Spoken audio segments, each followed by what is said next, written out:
Hello, everybody. My name is Mariyah, your host. Thank you for joining me today. I wanted to start by talking about Self Indulgent and how it came to be and why I want to create this community and space. So over the last probably 8 years of my life, I think self-love and self-care have become huge buzzwords. I mean, you hear it everywhere. It's all over social media. And I'm going to be completely honest with you. I have no idea what it meant, how to even internalize what that meant. Like, I would kind of hear it and feel nothing. I understand self-love, to love yourself, but it's a lot deeper. It's a lot deeper than that. Like, we hear about alignment, finding peace, finding your purpose, but what does that actually mean? And how can we find it when we're all very different and we're all on very different parts of our journey? I am finally coming to understand that it is a lot of work. There are so many layers to self-love, self-care.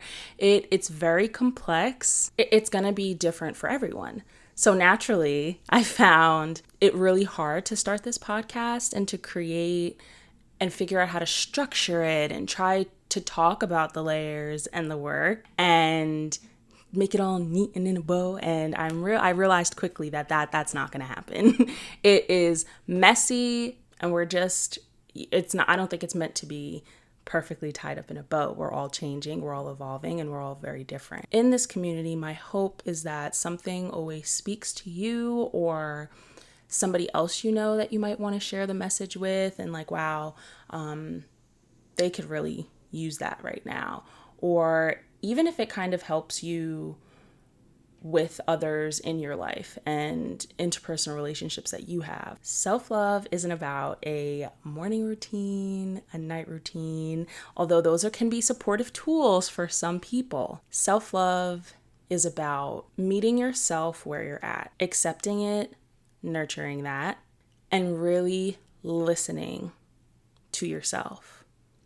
And it is so important to strengthen that muscle of being able to hear yourself and to listen to what you need moment to moment, because that's always going to change. You know yourself the best. So it can become extremely difficult to continue to hear and prioritize your voice. You know, we have our peers, friends, family, society, every day, the media, and the less aware we are, the easier it is for those things to be able to quiet and bury your voice, your inner voice, to where you can't even hear it anymore, or you forget that it's there, that you have it and that it works. So how do you continue to hear your voice? I really want to build a community that is here to support each other and better each other. For some people, they do need an AM and PM routine because they were having trouble functioning on a day-to-day basis and they needed added structure, right? It may have been hard for them to get out of the bed, to brush their teeth. So routines, there's a lot of power that people can find in that.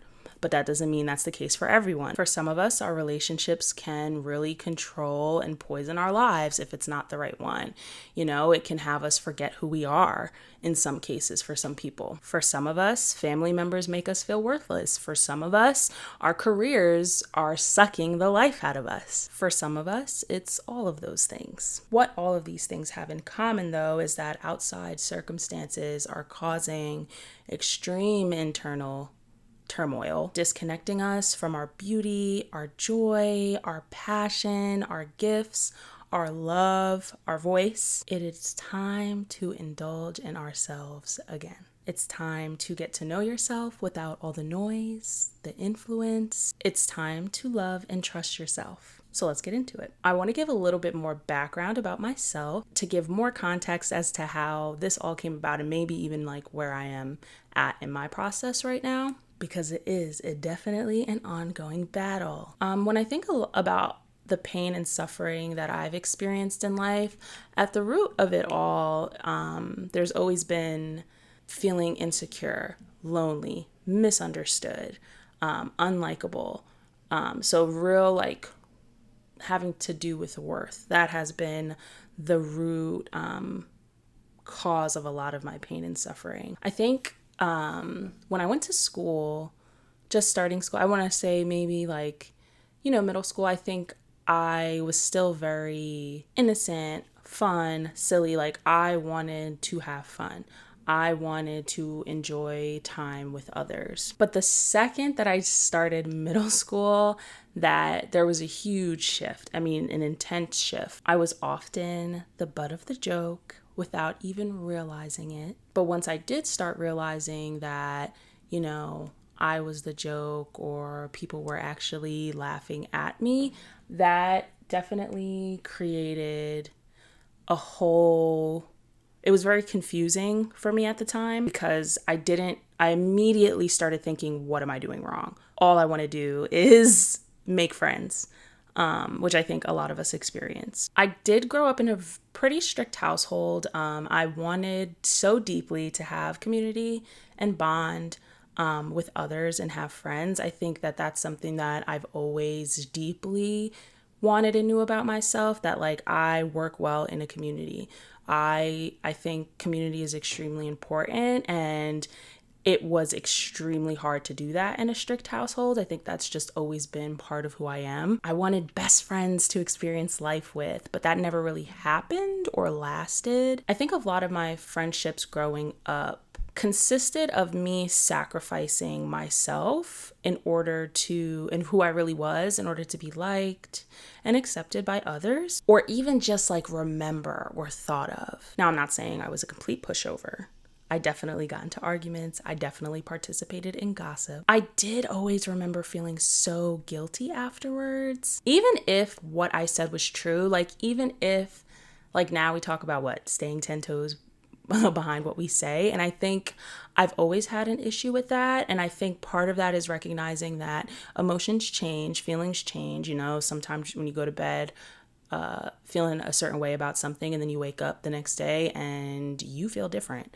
I think I was having trouble with that. And I think that speaks a lot to tying a lot of identifying heavily with my emotions. And because when you identify heavily with your emotions, you are going to, whatever you're saying in that moment, or feeling in that moment, you are very, very, very tied to. So it can be really confusing when you're waking up the next day and now you feel differently. Although that's really normal. But at the time, I did not think that way. Like I felt very guilty. I often felt like I was stooping or down to the people's level who made me feel the way that I felt. I definitely had a shameful relationship with anger. I felt a lot of shame around anger. If I said or did something out of anger or spite, I think I really did hate myself for it, because I started to feel like the people who made me feel that way. So I think that having all that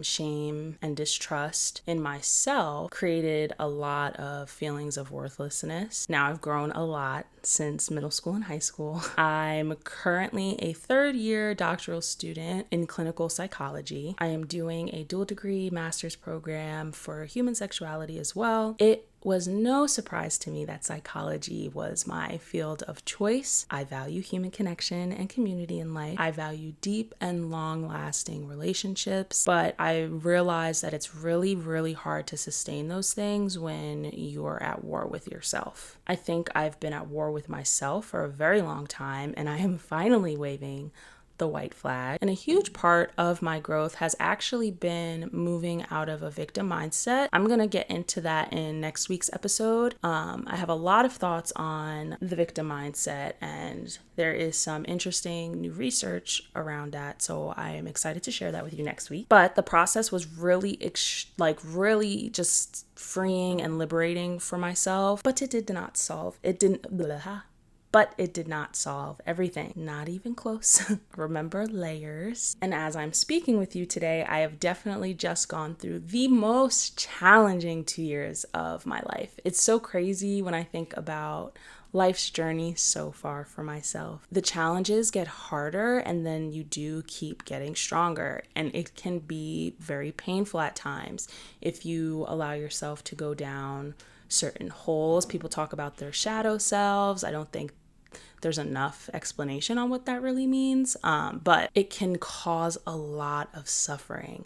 There's always potential for growth and coming out of that, but it can be very hard.